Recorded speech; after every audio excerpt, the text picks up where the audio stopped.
ಈ ಕೊಲಿಷನ್ನು, ಡಿಕ್ಕಿ ಹೊಡೆಯೋದು, ಎಕ್ಸ್ಪ್ಲೋಷನ್ನು ಇಂಥ ಟಾಪಿಕ್ ಮೇಲೆ ಇಂಟ್ರೆಸ್ಟ್ ಇತ್ತು ಅಂತ ಹೇಳಿದ್ರೆ ನೀವು law of conservation of momentum ಕಲೀಲೇಬೇಕು. ಇದರಿಂದನೇ ಇದನ್ನೆಲ್ಲ ಅರ್ಥ ಮಾಡ್ಕೊಳಕ್ಕೆ ಸಾಧ್ಯ. ಸ್ಟೇಟ್ಮೆಂಟ್ ಆಮೇಲೆ ಓದೋಣ. ಮೊದಲನೇದಾಗಿ ಎಕ್ಸ್ಪೆರಿಮೆಂಟ್ ನೋಡೋಣ, ಆಯಿತಾ. Experiment 1 to prove the law of conservation of momentum. Procedure ಏನಂತ ಹೇಳಿದ್ರೆ, ಇಲ್ಲಿ ಸಿಸ್ಟಮ್ ಆಫ್ ಬಾಲ್ ಬೇರಿಂಗ್ಸ್ ಇದೆ, ಆಯಿತಾ. ಇಲ್ಲಿ 5 ಬಾಲ್ ಬೇರಿಂಗ್ ಕೂತಿದೆ. ಇದನ್ನು ಒಂದು ಎಕ್ಸ್ಟರ್ನಲ್ ಬಾಲ್ ಬೇರಿಂಗ್, ಹೊರಗಡೆ ಇರೋಂಥ ಬಾಲ್ ಬೇರಿಂಗ್, ಇದು ಬಂದು ಡಿಕ್ಕಿ ಹೊಡೆಯುತ್ತೆ. ಇವಾಗ ಇದು ಪೂರ ಒಂದು ಸಿಸ್ಟಮ್, ಸರಿನಾ. ಈ ಥರ ಒಂದು ಬಾಲ್ ಬೇರಿಂಗ್ ಬಂದು ಡಿಕ್ಕಿ ಹೊಡೀತು ಅಂತ ಹೇಳಿದ್ರೆ ಏನಾಗುತ್ತೆ ಇದಕ್ಕೆ ಅಂತ ಹೇಳಿ ನಾನು ನೋಡ್ಕೊಬೇಕು. ಅದಾದಮೇಲೆ 2 ಬಾಲ್ ಬೇರಿಂಗ್ ಬಂತು ಅಂತ ಹೇಳಿದ್ರೆ ಏನಾಗುತ್ತೆ, ಈ ಥರ 3 ಬಾಲ್ ಬೇರಿಂಗ್ ಬಂತು ಅಂತ ಹೇಳಿದ್ರೆ ಏನಾಗುತ್ತೆ, ಇದನ್ನು ನೀವು ನೋಡ್ಕೊಬೇಕು, ಅಬ್ಸರ್ವ್ ಮಾಡ್ಕೊಳ್ಳಿ. ಅದಾದಮೇಲೆ ನಾವು ಸ್ಟೇಟ್ಮೆಂಟ್ ಓದೋಣ, ಸರಿನಾ. ಸೊ ಇವಾಗ ನೋಡಿ ಇದನ್ನು ಎಕ್ಸ್ಪೆರಿಮೆಂಟ್ನ.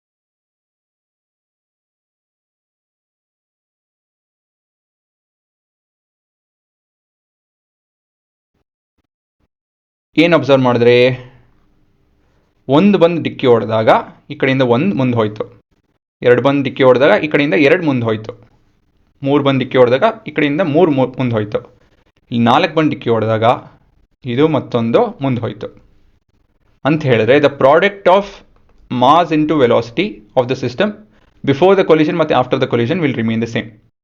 ಇದನ್ನು ನಾವು ನ್ಯೂಮರಿಕಲ್ಸ್ ಥ್ರೂ ಅರ್ಥ ಮಾಡ್ಕೊಳ್ಳೋಣ, ಸರಿನಾ. ಮುಂದಿನ ನ್ಯೂಮರಿಕಲ್ ಒಂದು ಪ್ರಾಬ್ಲಮ್ ನೋಡಿ, ಅಲ್ಲಿ ನಾನು ತಿರೋ ಫಾರ್ಮುಲಾ ಎಲ್ಲ ಬಿಡಿಸಿ ಹೇಳ್ತೀನಿ, ಅಲ್ಲಿ ಇನ್ನೂ ಚೆನ್ನಾಗಿ ಅರ್ಥ ಆಗುತ್ತೆ.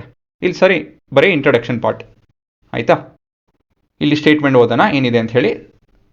Something new about momentum.